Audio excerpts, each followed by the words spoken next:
Some minds don't sleep, they remember. They say that the Great Pyramid of Giza is the tomb of a pharaoh. That is a lie, or at least, it's not the whole truth. Think about this. Not a single mummy was ever found inside its cold, empty stone sarcophagus. There are no hieroglyphs in the main chambers to honor a king. No intricate paintings of the journey to the afterlife like those in the Valley of the Kings. Instead, we have a silence of stone, a challenging emptiness. Contrasting this void is a structure of astonishing mathematical precision, a feat that even modern technology would struggle to replicate. Its edges are as sharp as if they cut through the starry sky, and the entire structure seems to vibrate with a silent energy, as if it's watching you, waiting for you to realize the truth. This monument is not just a block of stone, it is a great question, a challenge to everything you think you know about history. The feeling when you face it, whether in the desert night or through the pages of a book, is one of a mysterious, unspoken connection. A strange sense of familiarity, as if your soul is whispering, "I know this place, but the story I've been told feels wrong." It is this very feeling that has captivated millions around the world. Today, I am not here to tell you the familiar story from the textbooks. I am here to shatter that story, to show you the cracks in the mainstream narrative. We have been told a story far too simple for an unimaginably complex structure. It is time for us to confront the strange facts, the unexplainable contradictions, and to ask the most audacious question of all. If the Great Pyramid was not a tomb, then what was it truly built for? Are you ready to step into this mystery?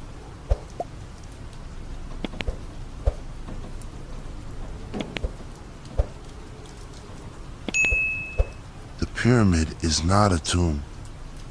The strange truths we were all taught that the Great Pyramid of Giza was the tomb of Pharaoh Khufu, a magnificent structure built over 4,500 years ago. To protect his mummified body and guide his soul to the afterlife. It is a beautiful, neat story, told and retold through generations. A monument to a king, a gateway to the other world. But stop for a second and think about this. If this was truly the tomb of a great pharaoh, why was it empty when explorers first broke through the massive granite slabs to enter the king's chamber? The central room of the Great Pyramid. What did they find? A lavishly decorated mummy, gold, silver, or treasures for the journey to the afterlife? No, nothing at all. The stone sarcophagus in the king's chamber, a block of granite weighing tens of tons, carved with astonishing precision, was completely empty.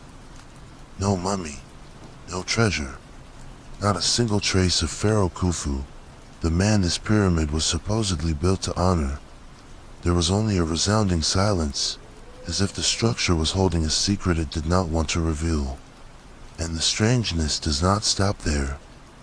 Think about other ancient Egyptian tombs, like the tomb of Tutankhamun, discovered filled to the brim with treasures, its walls covered in hieroglyphs, paintings, and spells recounting the king's life, his victories, and his soul's journey. These tombs are stone books, written to preserve the story of the deceased for eternity. But inside the Great Pyramid, the walls of the king's chamber and queen's chamber are strangely silent. Smooth, unadorned, not a single inscription, not a single painting, not a single spell, only cold stone, cut with a precision that is almost sterile. Try to put yourself in the shoes of an ancient explorer, stepping into these chambers for the first time. You expect to see the glory of a king etched forever. But instead, you find only emptiness. What would you think? Is this truly a tomb? Or is it something else entirely? Something more like a machine, built for a purpose we cannot yet comprehend. Now, Let's step outside and look at how the Great Pyramid was built. Because the mystery lies not only in the empty rooms, it lies within the very stones that make up the structure. Imagine 2.3 million stone blocks, each weighing from 2.5 to 15 tons. Some of the massive granite blocks in the ceiling of the king's chamber weigh up to 70 tons, the equivalent of a modern battle tank. These are not small stones you can stack by hand.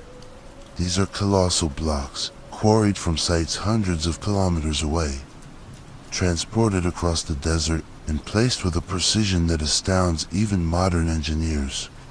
The joints between these blocks are so tight that in many places you cannot slip a razor blade between them.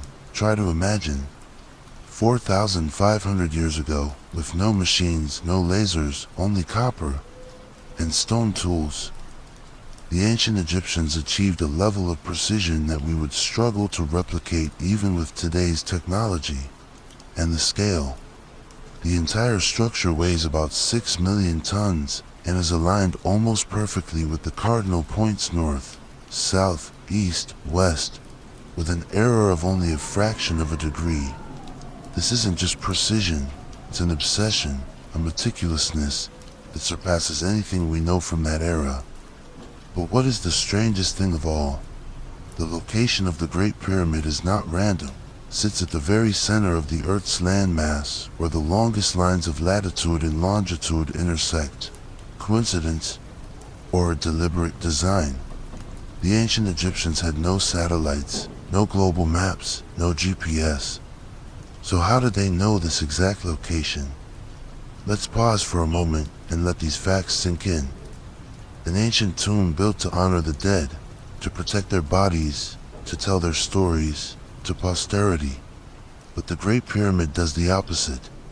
It has no body to protect. Oh, no story to tell. Its rooms are empty, its walls are silent, and its construction is impossibly precise. It doesn't resemble a tomb. It resembles something alive, a machine, a message, or a secret encoded in stone, waiting for us to decipher. When you are confronted with this evidence, stones you can touch, measurements you can verify, and they starkly contradict the historical narrative you've been told. What do you choose to believe? The silent stones, standing tall for thousands of years, carrying a cold, hard truth, or the pages of history books, written and rewritten by people who may have been just as confused, just as desperate to explain something they didn't fully understand. This is not just a story about the Great Pyramid. This is a story about how we confront the unknown. When the truth challenges what you've been taught, will you cling to the familiar story? Or will you dare to dig deeper, ask bigger questions, and seek a truth that may be stranger than anything you've ever imagined? I want to hear your thoughts, the comments. Please share. Do you believe the stones or the history books, and why? If you feel a strange connection to the pyramid, as if you've known it before, tell me. Do you also feel the whisper from the past? We have just discovered the first cracks in the familiar story of the Great Pyramid, but this is only the beginning. In the next part, we will dig deeper into the official story. The story that says this was just a tomb for a pharaoh. We will explore the gaps, the contradictions, and the impossible math. And we will begin to ask, if the Great Pyramid was not a tomb, then what was it?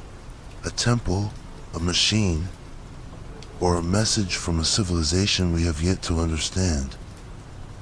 Stay with me, because the Great Pyramid is not just a structure, it is a great question, and we are only just beginning to ask it.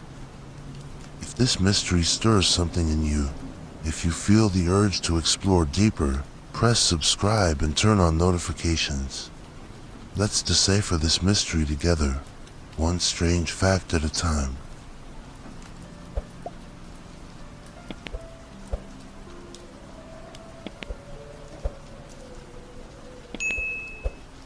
A beautiful but flawed story. We are still standing here in the Giza desert, under a sky full of stars. It's facing the Great Pyramid, a wonder that challenges not only time, but also what we think we know. Just now we discovered the first cracks in the familiar narrative, a tomb built for Pharaoh Khufu. Yet it was empty. No mummy, no treasures, no inscriptions. The silent walls, the impossibly precise stonework, seem to whisper a secret we cannot yet comprehend. But humanity never leaves a great mystery like this without an explanation. There is an official story, a beautiful, epic narrative told in textbooks, documentaries, and museum displays.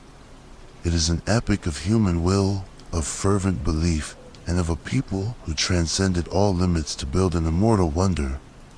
Let me guide you through that story, but don't be too quick to believe it.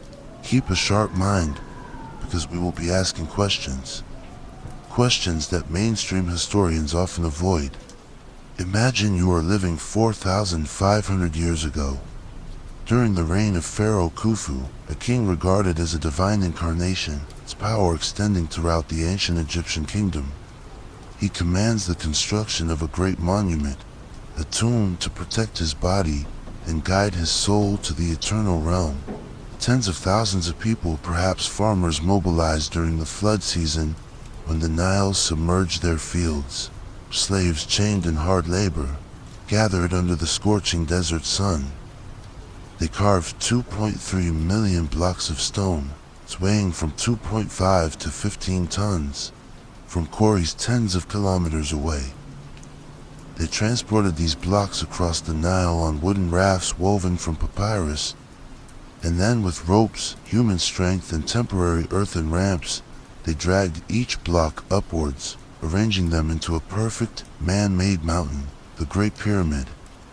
147 meters high, aligned almost perfectly with the cardinal points. This is the story we are told, a nation that dedicated a generation, pouring sweat, blood, and tears to build an eternal home for their God-King. A story of sacrifice, of faith, and of the extraordinary ability of humans when united for a noble cause. It's beautiful, isn't it? It makes you want to believe that humans, with sheer determination, can achieve miraculous things, even when faced with impossible challenges. But put yourself in the shoes of a worker from that time. Stand before a 15-ton stone block, with a stone hammer and a rope in your hand. Your task is to cut it perfectly, transport it across the desert, and place it with the precision of a few millimeters. Do you feel a little skeptical? Does this story truly explain what you see before you? Let's do the math, and let the cold, hard numbers speak. The Great Pyramid was built from 2.3 million stone blocks. The official story says it was completed in 20 years, which is about 7,300 days.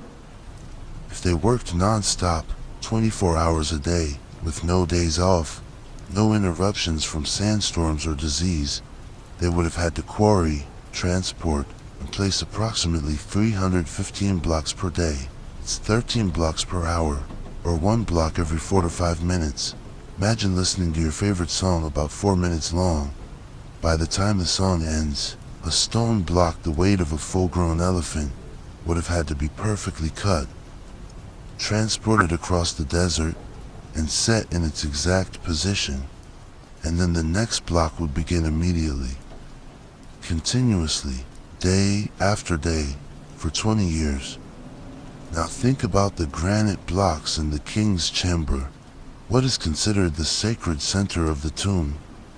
These blocks were quarried from Aswan, over 800 kilometers from Giza.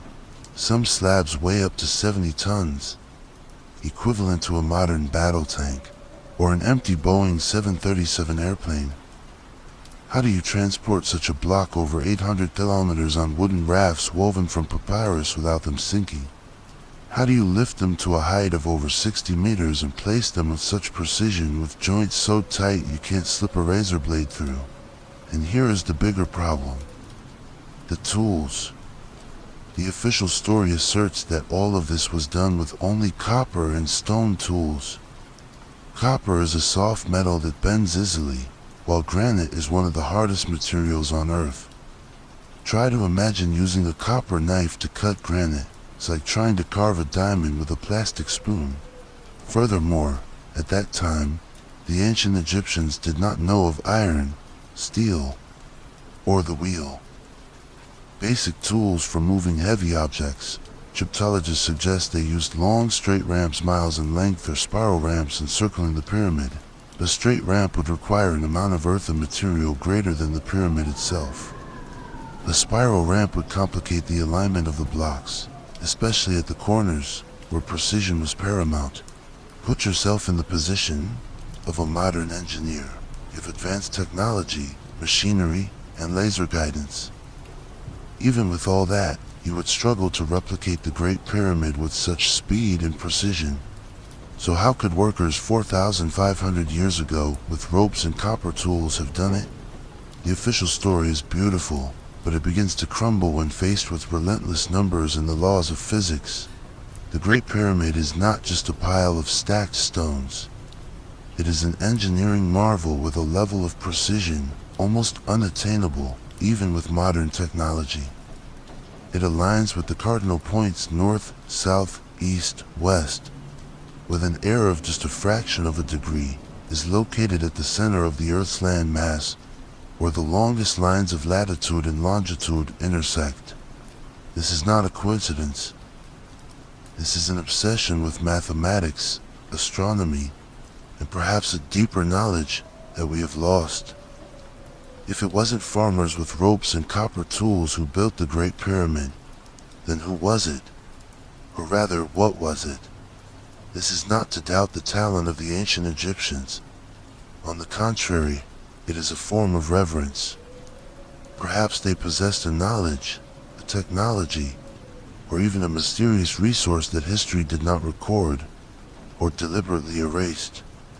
Share your thoughts in the comments. Where do you stand? Do you believe in the story of human strength overcoming all challenges? Or do you suspect there is a missing piece? Some mysterious knowledge? If you feel the pyramid calling to you like a memory from the past, tell me, have you ever felt a strange connection to this place? The cracks in the official story are becoming clearer, but the mystery of the Great Pyramid has only just begun. Right now, we will look up at the night sky, where the twinkling stars seem to hold a magical clue, a link between the pyramid and the cosmos. As if this structure is not just a wonder on Earth, but a message sent to the stars. Stay with me. This mystery is not just about stone and sand. It is a gateway to possibilities beyond imagination. If you want to dig deeper, press like and subscribe so you don't miss the next part. We will uncover every secret, one strange truth at a time.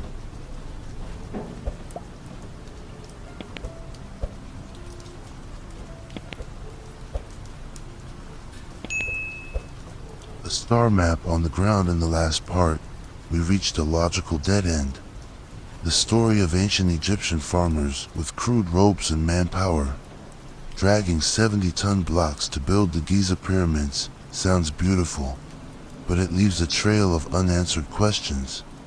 These structures are too perfect, too precise, seemingly beyond the capabilities of any tools that era could possess.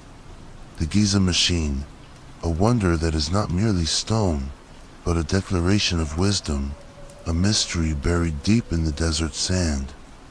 But if the answer cannot be found in stories of human labor, or in copper, in stone tools, then perhaps it is time we do what the ancient Egyptians themselves always did. Look up.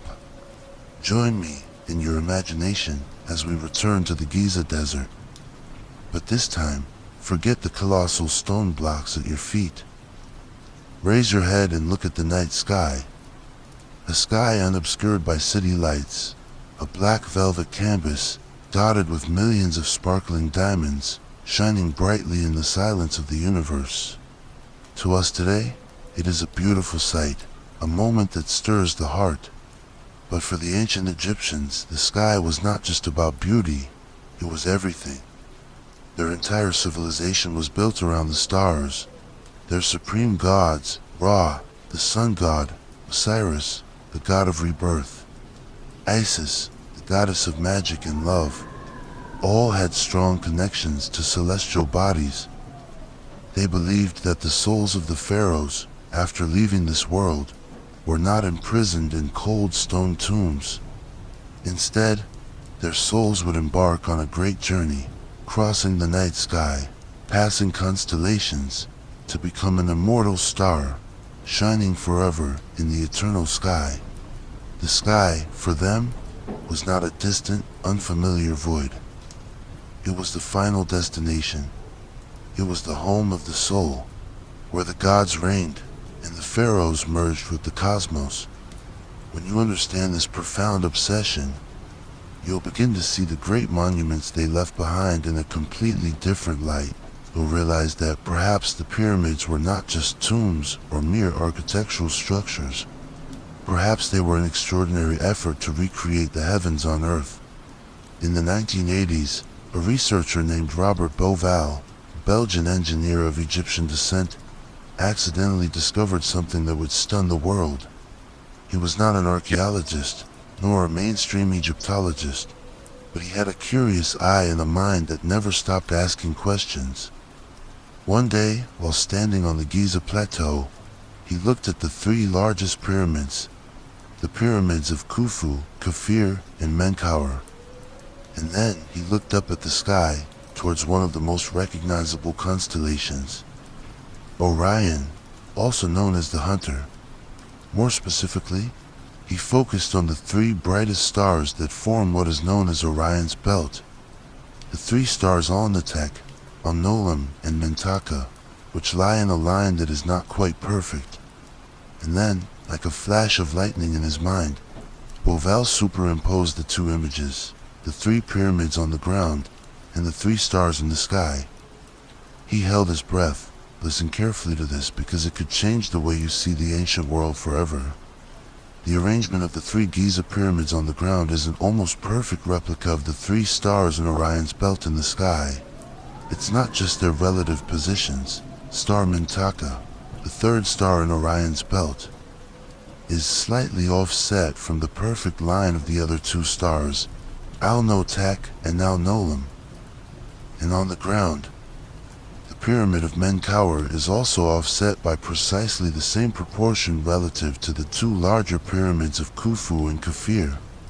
But the correlation doesn't stop there. The brightness of the three stars in Orion's belt is also not uniform. Alnetakan and Alnolam are much brighter than Mentaka. And on the Giza plateau, the pyramids of Khufu and Kafir are also much larger and more massive than the pyramid of Menkaure. The size of the pyramid seems to perfectly reflect the relative brightness of the stars in the sky.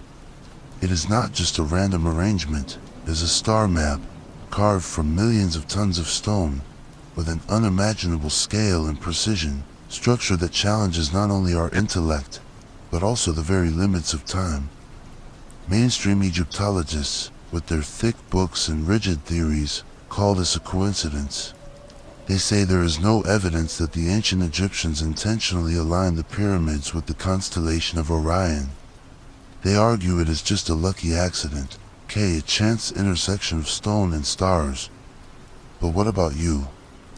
As you stand there in the darkness of the Giza desert, looking up at the three twinkling stars in the sky, and then looking down at the three colossal stone mountains at your feet, do you really believe it's just a coincidence? Or do you also feel, like me, that there is a grand design, a message sent across thousands of years waiting for us to decipher? And that message perhaps lies not only in the external arrangement of the pyramids, it is also hidden in the mysterious details inside, in the chambers and corridors carved deep within the stone. Let's return to the king's chamber and the queen's chamber, the empty, mysterious rooms deep inside the Great Pyramid.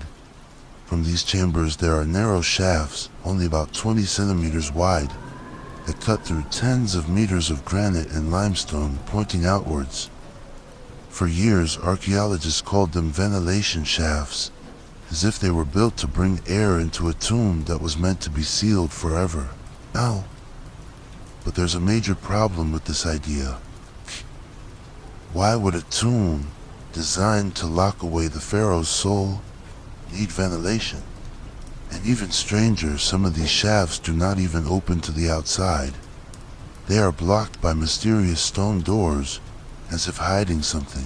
In 1964, an astronomer named Virginia Trimble made a discovery that forced the world to look at these shafts in a new light. She used astronomical calculations to reconstruct the position of the stars in the sky around 2600 BC, the time when the Great Pyramid was believed to have been built. And what she discovered was truly astonishing. Those narrow shafts were not random ventilation ducts. They were stone telescopes designed with incredible precision to point directly at specific stars in the sky. The southern shaft of the king's chamber points directly to Orion's belt, which the ancient Egyptians believed was the home of the god Osiris, the god of rebirth and the afterlife. The northern shaft of the king's chamber points to the star Alpha Draconis, the North Star at that time, a symbol of immutability and eternity. The southern shaft of the queen's chamber points to Sirius, the brightest star in the night sky, the embodiment of the goddess Isis, Sirius's wife, the protector and guide of souls. These shafts were not built for air to pass through. They were spiritual runways designed to guide the pharaoh's soul out of its mortal body, cross the heavens, and to merge with the stars. Imagine this. The giant machine, built from millions of tons of stone, that not only replicates a constellation on the ground, but also has pathways for the soul, pointing directly to the stars. A star map on the outside, and a spiritual guidance system on the inside. The entire pyramid seems to be a cosmic machine designed to connect the earth with the heavens. This brings us to a familiar hypothesis, one often dismissed as far-fetched but nonetheless compelling: the ancient astronaut theory. Could the Giza pyramids have been built by beings from the stars, or with their help? Could the perfect alignment with the Orion constellation be a signpost, a stone beacon for space travelers to find their way back? The idea is truly fascinating. It solves all the technical problems, the massive stones, precise measurements, the tools that seemingly couldn't have existed in that era. An advanced alien civilization would easily explain it all. But perhaps this answer is too simple. Perhaps it overlooks another possibility, one that is closer to home, but just as mysterious. What if the builders of the pyramids didn't come from a distant planet, but from Earth itself? But not from the era we know, but from a time that has been forgotten. A chapter of history wiped from humanity's memory. Think about this. The perfect astronomical alignment of the pyramids, the shafts pointing to the stars, all point to the constellation of Orion, the constellation of rebirth of the god Osiris. Why, out of all the constellations in the sky, did they choose Orion? Could they be trying to tell us something, a message encoded in stone, sent across thousands of years to reach us? What do you think about this? Is this alignment just a grand coincidence, or is it evidence of an undeniable design? And if it is a design, then who or what is behind it? Leave your thoughts in the comments. Like and a subscription will show that you too are looking up at the sky, asking the big questions, and searching for answers, just like me. In the next part, we will leave the Giza Plateau, but not the mystery. We will search for the echoes of a lost civilization, traces of an age that may have once existed, but was covered by time and dust.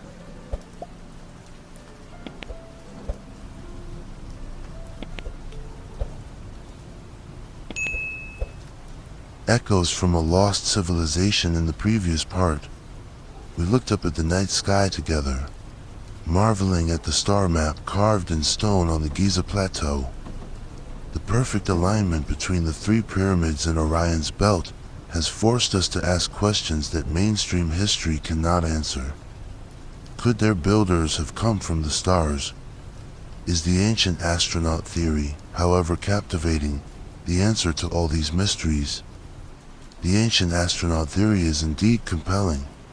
It offers us an easy explanation, a way to account for engineering feats far beyond their time. From 70-ton blocks placed with millimeter precision to narrow shafts pointing directly at the stars, it makes us feel small, yet awestruck before the vast universe. But tonight, I want to invite you down another path, a hypothesis that is even bolder and perhaps much more thought-provoking. Try to imagine this. What if the builders of the pyramids were not strange creatures from a distant galaxy? It's not aliens with superior technology, but humans. But not the Bronze Age Egyptians we are familiar with from textbooks, with their crude tools and limited knowledge. But humans from a chapter of history that has been erased, an era submerged by time, by great floods, by catastrophes we can only imagine.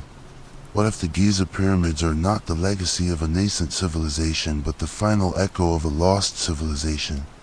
A civilization more advanced than anything we have ever recorded. The journey to find those echoes begins not with the colossal pyramids, but with a silent structure standing beside them, quiet witness that has guarded Giza's secrets for thousands of years. The Sphinx. The official story tells us that the Sphinx was built by Pharaoh Khufu around 2500 BC. During the Old Kingdom of Egypt, its face is believed to be carved in the likeness of Khufu himself, a symbol of power and protection for his great tomb complex. The Sphinx, with the body of a lion and the head of a man, stands majestically in the desert, like an immortal guardian looking eastward where the sun rises. But in the 1990s, a geologist named Robert Schoch from Boston University looked at the Sphinx from a completely different perspective. It was not an archaeologist, nor a mainstream Egyptologist. He was a rock scientist, and he studied the Sphinx not as a cultural symbol, but as geological evidence. What he discovered shook the academic world. The body of the Sphinx and its surrounding limestone enclosure walls bear very distinctive erosion patterns. It's not the dry, jagged erosion caused by wind and sand, as you might expect in an arid region like Giza. Instead, he noticed deep, smooth, vertical fissures with soft, rounded contours. Marks could only have been created by heavy rainfall lasting for centuries, even millennia. But here's the problem. By 2500 BC, when Khufu was supposed to have built the Sphinx, the Giza desert was already nearly as arid as it is today. The kind of heavy, persistent rains needed to create such erosion had not existed in the region for thousands of years prior. To explain this water erosion, we must go back much further in time, to a period climatologists call the African Humid Period. At that time, around 1000 to 5000 BC, the Sahara was not the dusty wasteland it is today. It was a lush green savanna with flowing rivers, sparkling lakes, and regular heavy rainfall. If the Sphinx truly bears the marks of rain-induced erosion, then it must have been built during this period, at least 5,000 years earlier than the date assigned to it by mainstream Egyptologists. This means the Sphinx could have existed long before the Egyptian civilization, as we know it, was born. It could be the legacy of another civilization, one we have never recorded in history. Robert Schoch's discovery sparked a storm of controversy in the academic world. Mainstream Egyptologists vehemently objected, arguing that the erosion could be explained by other factors, or that Schoch had misinterpreted the geology. But the stones don't lie. They stand there, silent, bearing the scars of time, like mute witnesses to a forgotten past. And if the Sphinx is indeed that ancient, it raises a bigger question. Could the pyramids standing behind it be of the same age? Could the Old Kingdom pharaohs, like Khufu and Kafir, not have been their builders, but merely those who found them, reused them, and claimed them as their own? Imagine this: an advanced civilization existing over 10,000 years ago built these structures. Civilization with knowledge of engineering, astronomy, and geology far beyond what we ever thought possible for the ancient world. And then, for some reason, a great flood, a shift in the Earth's crust, or a cosmic catastrophe, that civilization vanished, leaving behind only its most durable structures, like silent messages for posterity. But Giza is not the only place that carries these echoes. To truly understand the story, we must expand our map beyond the Egyptian desert and look at similar traces across the planet. Join me in South America at the ancient ruins of Peru and Bolivia. First, let's go to Pumapunku on the high plains of Bolivia near Lake Titicaca. Here you will see enormous blocks of granite and diorite weighing tens of tons, cut with astonishing precision. Straight grooves, perfect drill holes, and H-shaped joints fitted together without a drop of mortar. This precision amazes even modern engineers, as it seems to require advanced machine tools, something an ancient civilization could not have possessed.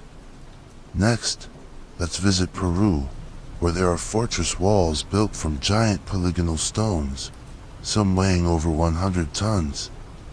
These stones are not uniform in shape, yet they are fitted together perfectly, like a three-dimensional puzzle. Ow! The joints between them are so tight you can't slip a piece of paper through. How could a civilization with no iron tools, no wheels, have shaped and transported these massive blocks, as if they were clay in a potter's hands? Now, let's cross the Pacific to the mysterious underwater structures of Yonaguni, Japan. Lying 25 meters deep, there are steps, platforms, and roads carved into solid rock. Geologists believe this area could only have been above water for the last time at the end of the Ice Age, about 10,000 to 12,000 years ago, when sea levels were much lower. If these structures were indeed man-made, they must belong to a civilization that existed long before recorded history. From the pyramids in Mexico, like Teotihuacan, to the megalithic structures in China, like the pyramids in Shanxi, and the ancient stone circles in Europe like Stonehenge, it seems that all over the planet there are traces of the same hand, the hand of master builders who possessed knowledge of engineering, astronomy, astronomy, and mathematics far beyond what we imagine for the ancient world. Is it all just a coincidence that dozens of different cultures, separated by oceans, and with no contact, all developed nearly identical superhuman construction skills, and then all forgot them? Or is there another possibility, that they are all the legacy of a single mother civilization, a global civilization, perhaps Atlantis, Lemuria, or a name that has been wiped from humanity's memory? If such a civilization ever existed, the biggest question is, what did they build these structures for? Death? If the Great Pyramid of Giza was not a tomb, as we've been taught, then what was it? Look at the Great Pyramid not as an architectural monument, but as a machine. A giant machine designed for a purpose beyond our imagination.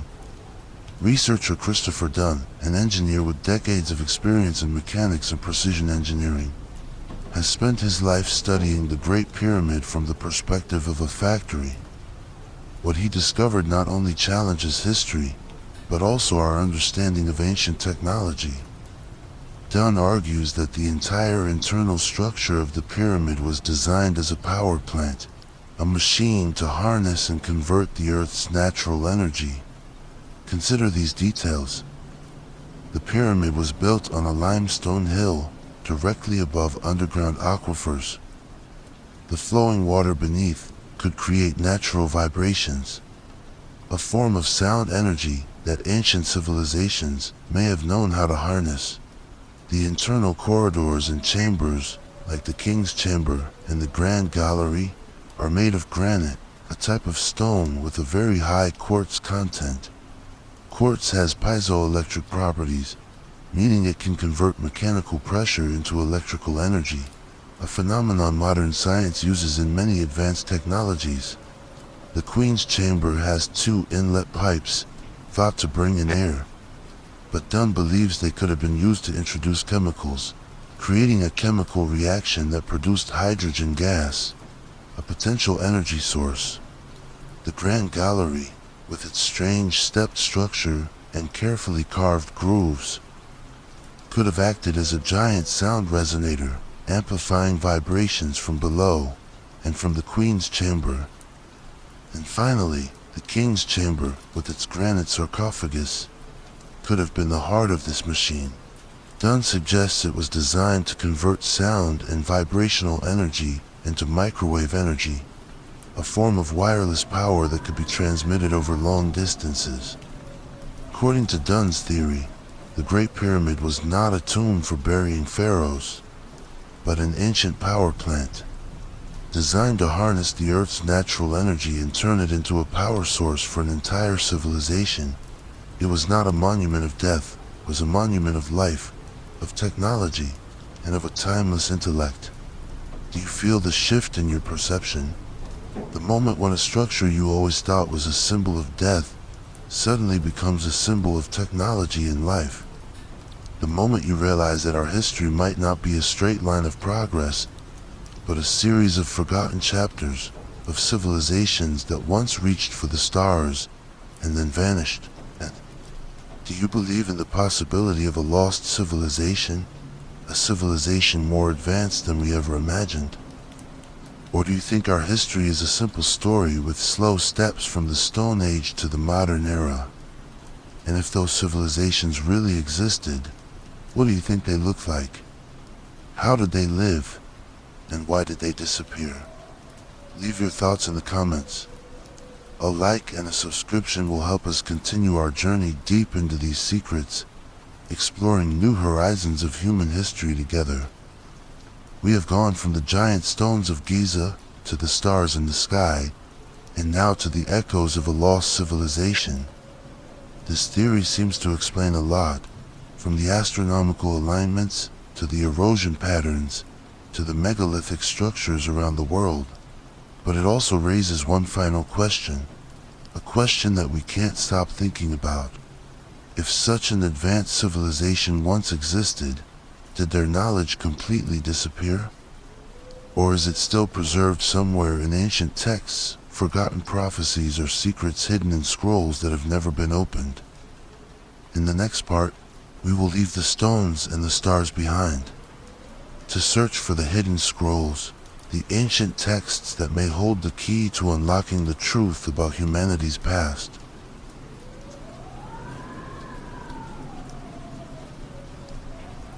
The hidden scrolls in the previous part, we stood before a mind-shattering possibility that the Giza pyramids, the Sphinx, and the megalithic structures scattered across the globe are not the beginning of civilization, but what remains, the final echoes of a lost civilization. A world of people, perhaps like us, but possessing an intellect and technology far beyond what history books have ever recorded. That hypothesis, while compelling, leaves a massive question hanging in the air like a star in the night sky. If a civilization with such great knowledge once existed, could it have vanished completely? Could an intellect capable of building colossal stone machines aligned with the stars simply dissolve without leaving any trace in humanity's memory, other than silent blocks of stone standing in the desert? Or are those traces still here, not carved in stone, but recorded on papyrus scrolls, coded in mysterious symbols, passed down through ancient prophecies, and hidden in places that only those who dare to ask questions can find? Tonight, we become explorers, treasure hunters, but the treasure we seek is not gold or precious stones. 'Tis knowledge, the hidden scrolls, the missing pieces of a truth veiled by time. Our journey begins in Egypt, with one of the most ancient and mysterious texts ever known, the Book of the Dead. The name itself, from the outset, evokes a sense of dread. It makes us imagine dark curses, secret rituals performed in the darkness of cold stone tombs. Mainstream Egyptologists explain that this is a collection of spells, written on papyrus and buried with the dead to help their souls overcome the trials of the underworld and find their way to the god Osiris, the god of rebirth. It's a logical, neat explanation that fits with what we've been taught about ancient Egypt. But let's pause for a moment. Let's ask ourselves, is there another way to read this? Is the Book of the Dead really just a religious text, or is it concealing something deeper? Let's try just for tonight to forget our preconceptions about tombs and mythology. Let's read the Book of the Dead, not as a collection of prayers, but as a technical manual, a guidebook written for a great machine, a machine that not only existed on Earth, but was also connected to the cosmos. Imagine this: if the Great Pyramid was not a tomb, but a machine, a tool for consciousness transformation, Stargate for the soul, then the Book of the Dead might not be prayers for the deceased. It could be a user's manual written to guide a living person, perhaps a specially trained priest on a journey beyond the physical body. The book describes a strange journey in detail. It talks about passing through dark corridors, facing mysterious gatekeepers, answering difficult questions, and experiencing different vibrational states of energy. It describes a process where consciousness must leave the body, travel through layers of reality, to connect with something greater, perhaps the universe, or the stars themselves. When you place these descriptions alongside the internal structure of the Great Pyramid, a strange similarity emerges. The narrow shafts, only about 20 centimeters wide, piercing through tens of meters of stone. The empty chambers, like the King's Chamber and the Queen's Chamber, with their perfect acoustic properties, capable of amplifying sound and vibrations. The mysterious stone doors blocking some shafts, as if protecting something not meant for ordinary people. Could it be that the pyramid was designed not to house a corpse, but for a living person, a priest, a sage, or an initiate, to lie down in the king's chamber inside the granite sarcophagus and undertake an out-of-body journey, a journey for which the Book of the Dead was the map, guiding the consciousness through the heavens to become a star as the ancient Egyptians believed. This idea seems crazy, almost science fiction, but it explains many mysteries that the tomb theory cannot. The emptiness of the chambers, the lack of inscriptions, and especially the acoustic precision of the pyramid, a feature unnecessary for a burial place, but crucial if it were a machine for manipulating vibrations and energy. But the clues don't just come from the ancient texts of Egypt. Sometimes they emerge from the most unexpected places, like from the dreams of an ordinary man in Kentucky, USA, in the 20th century. His name was Edgar Cayce. Edgar Cayce was not an archaeologist, not a historian, not a scientist. He was just a humble photographer, living a simple life. But he possessed an extraordinary ability. When he entered a hypnotic state, a state he called sleep, Cayce could answer any question from medicine, history, to the future, with astonishing accuracy. Thousands of his readings were recorded, studied, and became a source of inspiration for many. And during those sleep sessions, Cayce spoke a great deal about ancient Egypt, but not the Egypt of the pharaohs as we know it. He spoke of a much earlier period, around 10,500 BC, when the Sphinx and the Great Pyramid were built, but not by the Old Kingdom Egyptians, but by the survivors of a great destroyed civilization, Atlantis. According to Cayce, these Atlanteans possessed advanced technology based on the use of energy crystals, stones, capable of harnessing and amplifying natural energy. They built the pyramid not as a tomb, but as a healing center, a place for energy regeneration. And most importantly, is a repository of knowledge. Case claimed that before Atlantis was submerged by a catastrophe, possibly a great flood or a cosmic event, the wise men of this civilization carried with them scrolls and records containing their entire history, science, and spiritual knowledge. They hid these documents in 3 places around the world, one of which was in Egypt, in a secret underground chamber somewhere between the Sphinx and the Nile River. Case called this place the Hall of Records. For decades, Case's story was considered fantastical, merely the product of a rich imagination. But then, in the 1990s, something strange happened. Seismologists, using modern sonar and ground-penetrating radar, discovered anomalies beneath the bedrock under the Sphinx. These anomalies had symmetrical shapes, resembling deliberately constructed rooms or corridors, located exactly in the area Case had described. However, the Egyptian authorities, for various reasons, have repeatedly blocked efforts for deeper excavation in this area. Mainstream archaeologists dismiss the idea of a Hall of Records, arguing there is no concrete evidence of its existence. But the question remains, hanging in the air: what is hidden beneath the paws of the Sphinx? Is it really a treasure trove of knowledge from a lost world, waiting for us to discover? And if it does exist, what would those scrolls say? Perhaps the hidden knowledge is not just about history. Perhaps it speaks of a forgotten physics. A physics based on resonance. Let's return to the theory of the pyramid as a power plant. This idea, though bold, is based on a very real scientific principle. Everything in the universe has a natural, resonant frequency.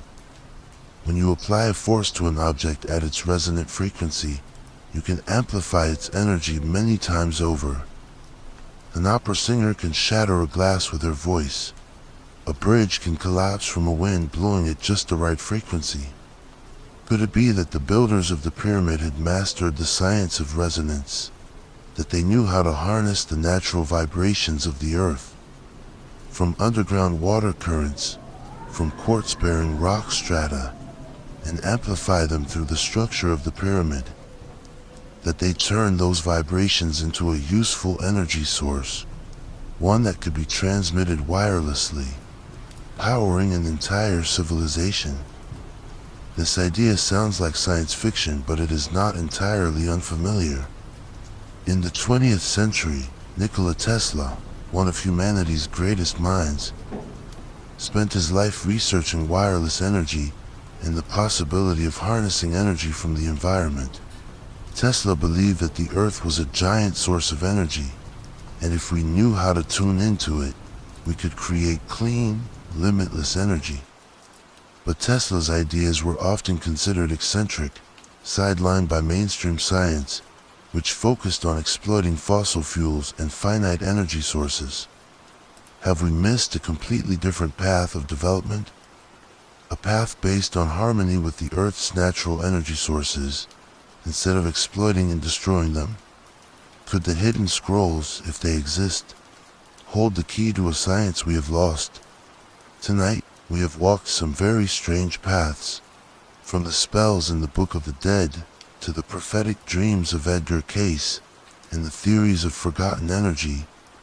Each step has brought us closer to a truth, or at least a possibility, that human history may be more complex, more profound than what we are taught. But what makes us tend to dismiss ideas that don't fit into the current scientific framework? Is science a closed system, a collection of immutable truths, or should it be a relentless journey of discovery, always open to new possibilities, no matter how strange or unbelievable they may seem? Think about this. If the hidden scrolls really exist, and if they contain knowledge of a lost civilization, it would change how we see ourselves. It would remind us that we are not the pinnacle of progress, but merely the inheritors of a larger, deeper legacy. What do you think about these things?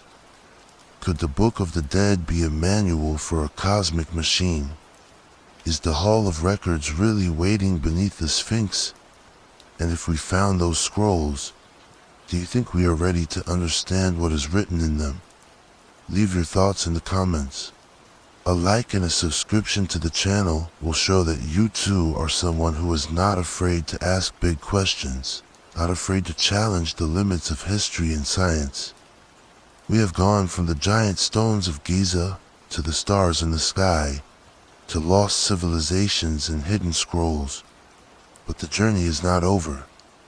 There is one final clue, one final answer, waiting for us. Not somewhere far away, but in a place much closer.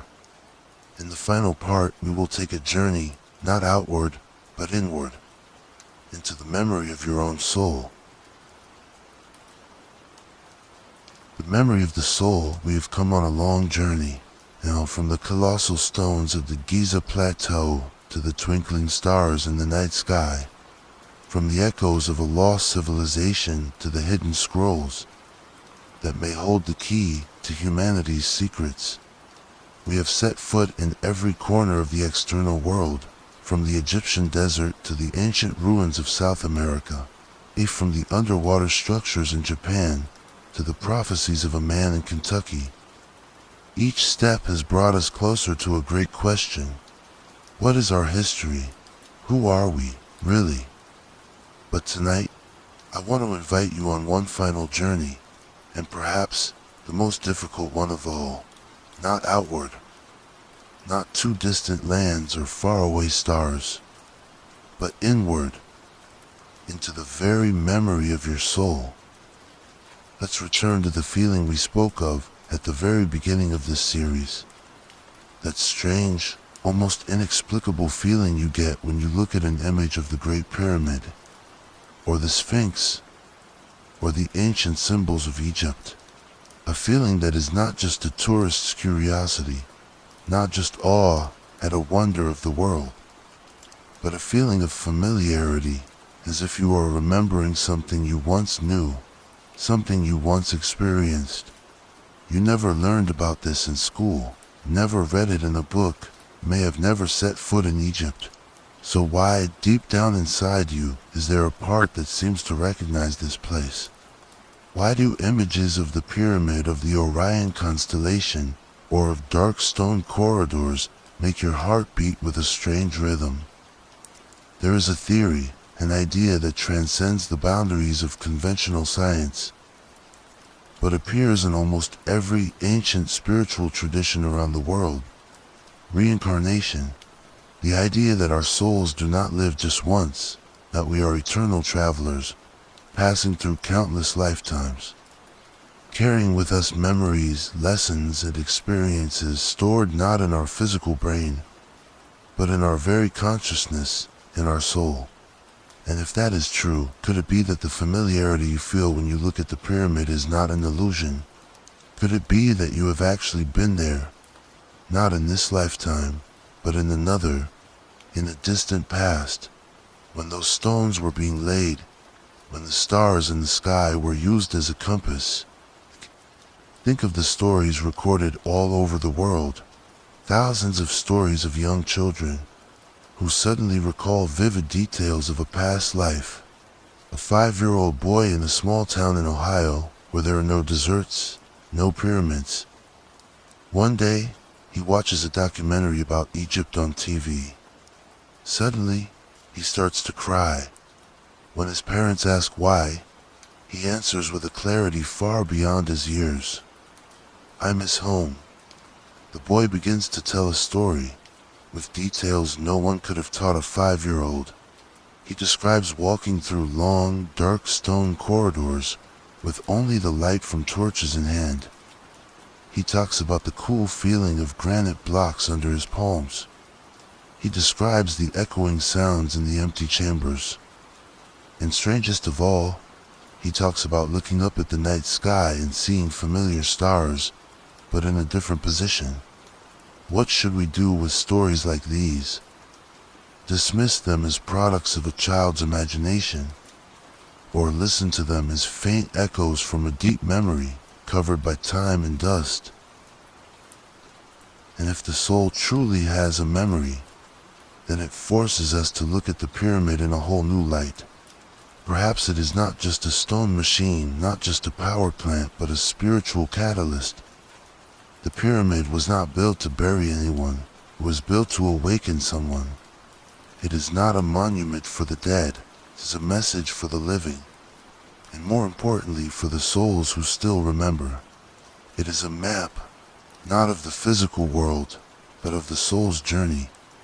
And perhaps it is no accident that you found your way to this story. Perhaps it is calling you home.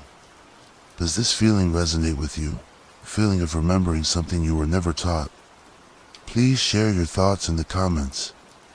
Thank you for journeying with me through the mysterious lands of geology, the enigmatic corridors of history, and the deep recesses of the soul. Your patience and contemplation have been an invaluable inspiration on this journey.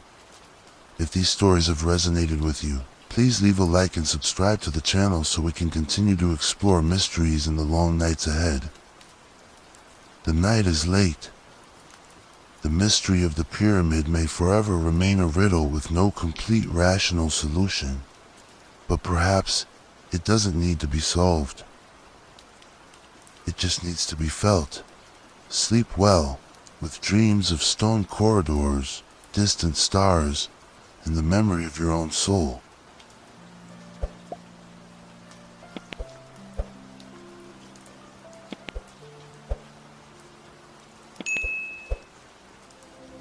You've crossed the story. You felt every pulse in the dark, and I was there with you, quietly, always. That's why I left behind one last thing. Not to explain, not to impress, just to stay with you a little longer. A song I chose with care, as if tucking you in from across time and space. So go on, lay back, the music knows where to take you.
still here, then you're something rare.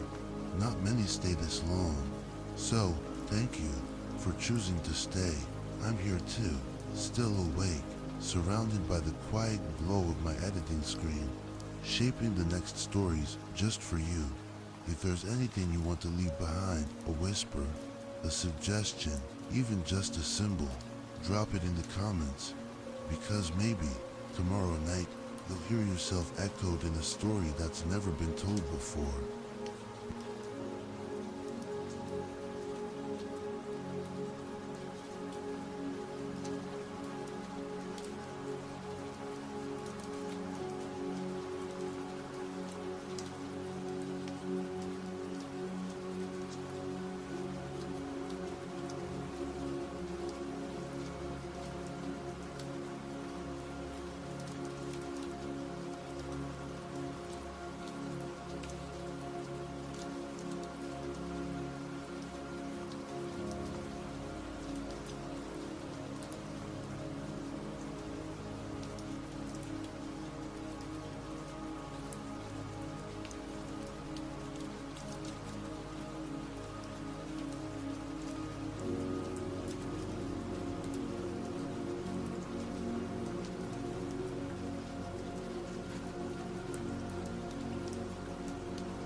still here, even now? I have a feeling part of you is still wandering somewhere between wakefulness and dreaming. I know that feeling well because I'm still awake with you. In a quiet room, I'm gently laying out layers of sound, each breath, each beat, preparing the next journey we'll take together. If you're still listening, leave me a sign. Let me know how you're feeling or just where you are in this vast world. Because right now, in this stillness, you are not alone.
You're still there, aren't you? I can't see you, but I can feel you. Like a soft signal, pulsing across the silence. Over here, I'm still working, refining layers of sound, rewriting fragments of voice, building the landscape for our next adventure. One that you might inspire. If an idea comes to you, share it with me. Comment below. A theme, a memory, a strange dream. I read every word because I never tell these stories alone. I tell them with you.